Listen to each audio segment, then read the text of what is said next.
Hey guys, we're looking today at Proverbs chapter 5, and pretty amazing chapter. It actually jumps right in after an introduction of, I think, 2 verses. It actually jumps into the morals and the immorality of giving in to sexual temptations and entering into sinful relationships that God did not intend for us to enjoy in that way. And that's why they're sinful. So sex is a very sacred thing before God. And it's only intended between a man and a woman who are married to each other in a covenant relationship before Him.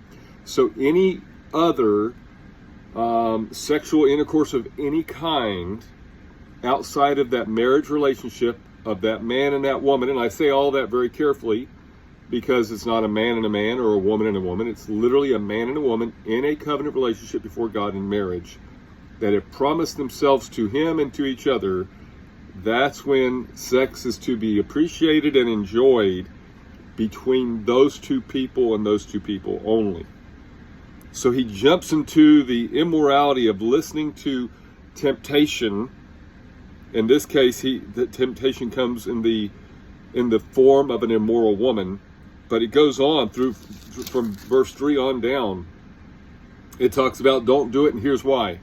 And so there's 2 words I want you to remember today as you think of Proverbs chapter 5 and as you embrace the wisdom that is given here. Do you want to live a life of rejoicing, or do you want to live a life of regretting? Because rejoicing is doing things God's way, honoring Him, and finding that His way satisfies you deeply in your soul and spirit. And regret is when you hear God's warnings or God's recommendations with warnings. It says don't do this. He doesn't always tell you don't do this because, but sometimes He does. In this case, He does. Don't do this because, and He tells you all the things that you will face when you live immorally outside of His purpose and plan for not just you and me, but for the whole world. And he gives us these words of wisdom through Solomon, who, by the way, is very interesting. People say, wasn't that hypocritical because Solomon had, 700 wives and 300 concubines? He didn't listen to God's wisdom. At one time, he lived and practiced a life of wisdom, and then he left it. That shows us that we need to continue to be vigilant to be wise. That wisdom is not an achievement, but a process that we engage God and His Word and His truth.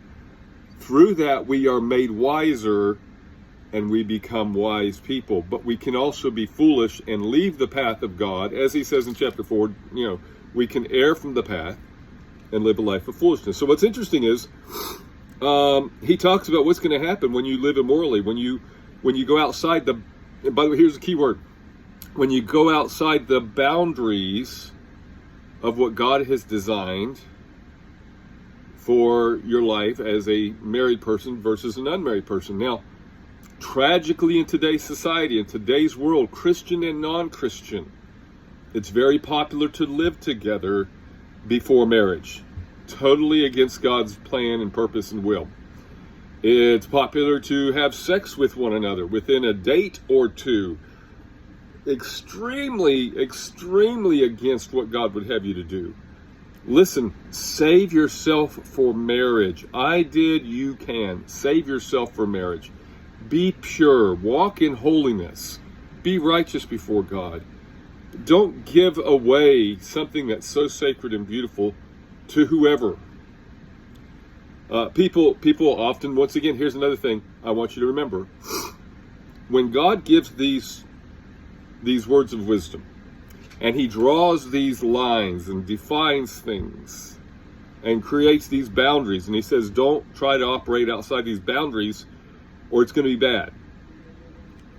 Everybody thinks they are the exception to the rule. That's one of the very universal innate flaws of humanity, that all of us think, oh, this is good, but I'm okay. So he talks about going outside your boundaries. You can see that in verses 15 through 20. Now, what's interesting is I believe personally in verse 11, when you go outside the moral boundaries that God has set, you're inflicting pain not only on yourself but on the other person, and you're inviting problems and struggles that God did not intend for you to have. You're going to have to fight battles and face temptations that God did not want you to have to face. But this is a continuing theme. So he mentions this in Proverbs 2, in Proverbs 5, in Proverbs 6, and in Proverbs 7. He continues this conversation of live morally, do right, don't listen to temptation, don't give into the flesh, stay within the boundaries, obey God's word, live according to the promises and the premises of God's word, stay in your lane. But I believe in verse 11, he says when you go outside of these boundaries, you'll have turmoil in your soul and spirit, but also in your body. It says, it says in verse 10, lest aliens be filled with your wealth, and your labors go to the house of a foreigner, and you mourn at last when your flesh and body are consumed. Now, some people say, well, at the end of your days, like when your body's consumed, in other words, when you're passing from life to death. It's saying, you'll have that great regret that you're living with. That may or may not be true. It probably is true to a large degree of anyone that's really facing the reality of life and going, wow, this is how I lived my life. But I think verse 11 is actually referring to sexually transmitted diseases as well. Because it says, and you mourn at last when your flesh and your body are consumed. It's just a very interesting thing. And then he ends up with this. For the ways of man are before the eyes of the Lord, verse 21. And he, God, ponders all our paths. He sees where we're going, what we're doing. It doesn't escape his attention. It doesn't escape his understanding. He knows exactly who you are, what you've done, where you've been. And then it says about us, our own iniquities entrap the wicked man, and he is caught in the cords of his sin.